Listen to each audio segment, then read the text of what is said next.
Alice Cooper, the legendary shock rock pioneer known for his theatrical performances, macabre imagery and anthemic hard rock sound, has taken a moment in a candid podcast discussion to delve deeply into one of his most iconic and beloved songs, the 1972 classic School's Out.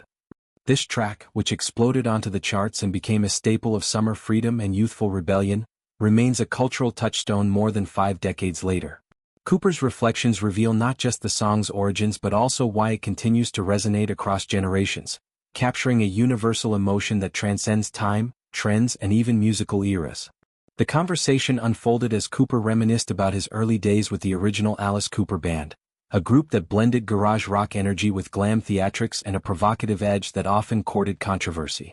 By the early 1970s they had already built a reputation for pushing boundaries, but School's Out marked a turning point toward mainstream success. The song's creation was heavily influenced by one of the most powerful anthems in rock history, The Who's My Generation. Cooper openly credited Pete Townsend and his bandmates for showing what a true generational rallying cry could sound like.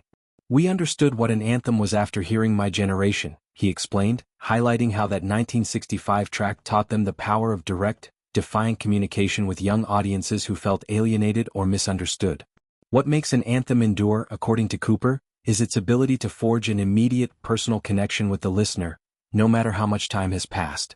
He emphasized that a song achieves timeless status when a teenager, even a century from now, can hear it and instantly feel that the lyrics are speaking directly to their own life and frustrations.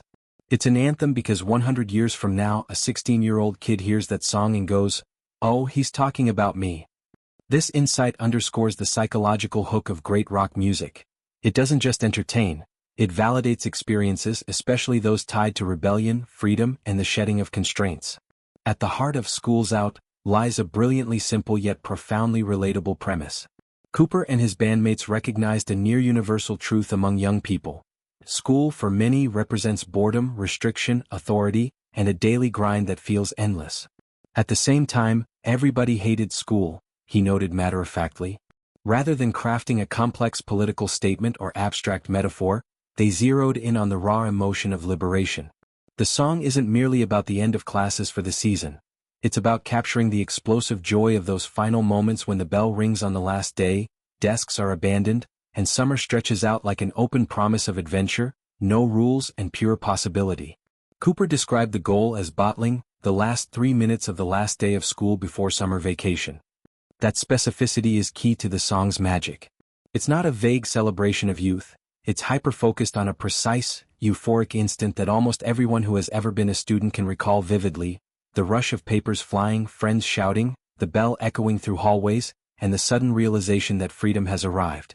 The lyrics, with their repetitive, chant-like chorus, "School's out for summer / school's out forever," amplify this feeling into something communal and explosive. The bell that rings at the song's end symbolizes not just the end of the school year but a symbolic destruction of the institution itself, a gleeful, "No more pencils, no more books, no more teachers' dirty looks." This approach was revolutionary in its era. In the late 1960s and early 1970s, rock music was increasingly exploring social issues, psychedelia, and introspection. Alice Cooper flipped the script by returning to something primal and immediate: the shared hatred of compulsory education and the ecstasy of escape. The riff-driven energy, courtesy of guitarist Glenn Buxton and the band's tight, aggressive sound, made it impossible not to sing along. The song became a summer staple on radio stations, at pool parties, and in cars packed with teenagers cruising toward freedom.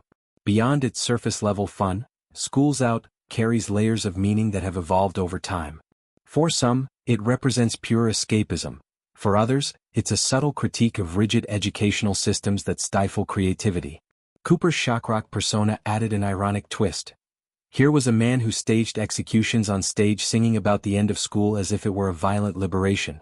Yet the song's appeal has always been its accessibility. Parents might hear it as nostalgic fun while kids hear rebellion. Teachers might wince, but students embrace it as their own.